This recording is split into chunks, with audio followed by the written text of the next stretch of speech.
امام احمد بن حنبل رحمۃ اللہ علیہ بہت بڑے محدث تھے. ایک بزرگ تھے شاہ بقی الدین ابن مخلد. وہ کہتے ہیں مجھے پتہ چلا کہ اس دور میں نبی کریم علیہ السلام کی حدیث جو سب سے بہترین پڑھاتے ہیں وہ امام احمد بن حنبل ہیں. ان کو حضور کی حدیث سے جو خاص شغف ہے وہ کسی اور کو نہیں. کہتے ہیں میرے دل میں لو لگ گئی، حالانکہ میں امیر گھرانے سے تھا. میں کشتی میں بیٹھا امام احمد بن حنبل کے پاس آنے کے لیے، رستے میں طوفان آ گیا، کشتی ہچکولے کھانے لگی. کسی طریقے سے ایک جزیرے کے ساتھ جا کے کشتی لگی، ٹوٹ گئی، بکھر گئی. میں جزیرے پہ اتر گیا، اور بھی کئی لوگ تھے. 1 مہینہ وہاں رہنا پڑا. بارشیں ختم ہوئی، موسم ٹھیک ہوا، ایک کشتی دکھائی دی آتی ہوئی. فرماتے ہیں کہ وہ اس کشتی میں بیٹھا، دوبارہ بغداد گیا. مجھے سفر طے کرتے 2.5 مہینے گزر گئے. وہ جزیرے پہ مہینہ پتے کھا کے بھی گزارا کرنا پڑا. نکلا تھا علم حاصل کرنے. جب بغداد شریف پہنچا، لوگوں سے پوچھا امام احمد بن حنبل کا مدرسہ کہاں ہے؟ انہوں نے کہا وہ مدرسہ تو بند ہو گیا ہے، وقت کا بادشاہ مخالف ہو گیا، مسجد مدرسہ سیل کر دیا. امام صاحب کہاں ہیں؟ کہا گھر کے اندر قید ہیں. ان کے گھر کو سب جیل بنا دیا، چاروں جانب پولیس کھڑی ہے، اور ویسے بھی بغداد میں کرفیو ہے، ہر چوک چوراہے میں پولیس والے کھڑے ہیں. شاہ بقی الدین کہتے ہیں اتنا کچھ سننے کے باوجود بھی میرا جذبہ ٹھنڈا نہیں ہوا.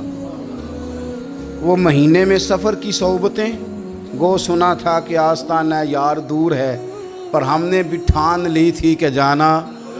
گو سنا تھا کہ آستانہ یار دور ہے، پر ہم نے یہ ٹھان لی تھی کہ جانا ضرور ہے. کہتے ہیں پہنچ گئے. اب پتہ چلا کہ کرفیو ہے، سڑکوں پہ پولیس کھڑی ہے، گلیوں میں چوکوں چوراہوں میں پہرے ہیں.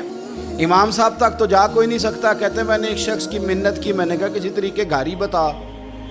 کہنے لگا میں اشارہ بھی نہیں کر سکتا، سخت حالات ہیں. وہ کوئی طریقہ.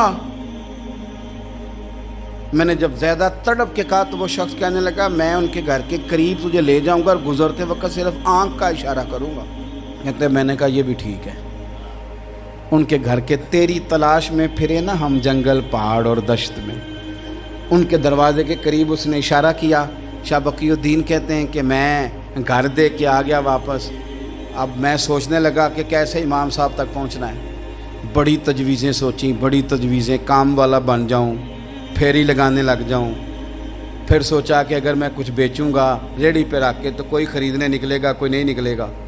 کس طرح کروں، کیا کروں، بڑی سوچیں. بالآخر میں نے طے کیا. اللہ اکبر. میں نے نہ کپڑے پھاڑ لیے، امامہ اتار دیا. فرماتے ہیں کہ ایک پیالہ مٹی کا خرید کے گلے میں رسی سے باندھ لیا، اور امام احمد بن حنبل کی 3 گلیوں پیچھے میں نے دروازہ دروازہ صدا لگانی شروع کی. فقیر ہوں، اللہ کے نام پہ لینے آیا ہوں. کہتے ہیں 1 دینار مانگتے مانگتے مانگتے مانگتے آزم یار مناؤن دی خاطر اساں کی پیس وٹائے. کہتے ہیں مانگتے مانگتے نا میں امام احمد بن حنبل کے دروازے تک آیا. امیر گھر کا بچہ تھا، بڑے پیسے جیب میں ہوتے تھے. امام کے دروازے پہ صدا لگائی، کوئی ہے اللہ کے نام پہ دینے والا؟ کہتے ہیں وہ نور بھرا دروازہ کھلا. ایک گورے مکھڑے والا، سفید داڑھی والا، سونے امامے والا، چمکدار آنکھیں، نورانی شباہت. کہتے امام احمد بن حنبل باہر آئے، اور جیسے ہی 1 دینار میرے پیالے میں ڈالنے لگے تو میں نے ہاتھ چوم کے کہا سونیا تیرے قربان جاؤں، میں دینار لینے نہیں آیا، محمد عربی کی حدیثیں سننے آیا ہوں. کہتے امام کی بھی آنکھیں کھل گئیں. کہنے لگے اس حال میں اعظم یار مناؤن دی خاطر اساں کی پیس وٹائے. کہا حضور کیا کرتا، یہی ایک طریقہ رہ گیا تھا. میں تو کہاں سے چلا ہوں، کہاں پہنچا ہوں، کیا کروں؟ امام صاحب فرمانے لگے پھر میں بھی بڑے دنوں سے پریشان تھا، کوئی سیکھنے والا نہیں مل رہا تھا، تو مل گیا. کہنے لگا حضور میں روز آ جاؤں فقیر بن کے، آپ جتنا چاہیں 2 4 5 منٹ میں مجھے حدیثیں سنا دیں، میں اگلے دن یاد کر آیا کروں. کہتے 2 سال لگ گئے. شاگرد کہاں ملیں گے ایسے، کہاں مرید ملیں گے، گزر گیا دور. کہتے ہیں کہ میں نا ہر روز فقیر بن کے جاتا، 3 گلیاں پیچھے مانگنا شروع کرتا، کچھ شک نہ کرے. 2 سال دروازے پہ جاتا، آگے پیالہ کرتا، امام 1 دینار ڈالتے اور مصطفیٰ کی حدیثیں سناتے. کہتے ہیں حالات بدل گئے. 2 سال کے بعد